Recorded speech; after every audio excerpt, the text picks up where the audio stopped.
বিসমিল্লাহির রহমানির রহিম। আশা করি আপনারা সবাই ভালো আছেন। আজকে আমি একটি ভিডিও নিয়ে এসেছি। ভিডিওটা হচ্ছে যে নামজারি সম্পর্কিত একটি ভিডিও। আ তার মধ্যে যেকোনো একটি টপিকস নিয়ে আজকে আমি আলোচনা করব।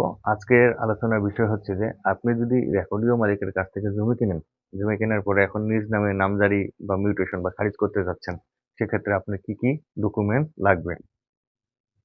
এখন আ নামজারি করার ক্ষেত্রে সবকিছু অনলাইনে করতে হয়। www.land.gov.bd এই ওয়েবসাইটে গিয়ে হচ্ছে যে আপনাকে অনলাইনে আবেদন করতে হবে। এই আবেদন করার ক্ষেত্রে আপনাদের সংযুক্ত হিসেবে যেসব ডকুমেন্ট দিতে হবে সেটা হচ্ছে যে আপনার রেকর্ডীয় খতিয়ানটি লাগবে। আপনি যে দলিলটি দিয়ে জমি ক্রয় করছেন সেই দলিলটি লাগবে। তারপরে হচ্ছে যে দাতা গ্রহীতার এনআইডি ছবি লাগবে। আপনার একটি নিবন্ধিত মোবাইল নাম্বার লাগবে। তারপর হচ্ছে যে প্রযোজ্য ক্ষেত্রে আপনার মাঠপত্র লাগবে।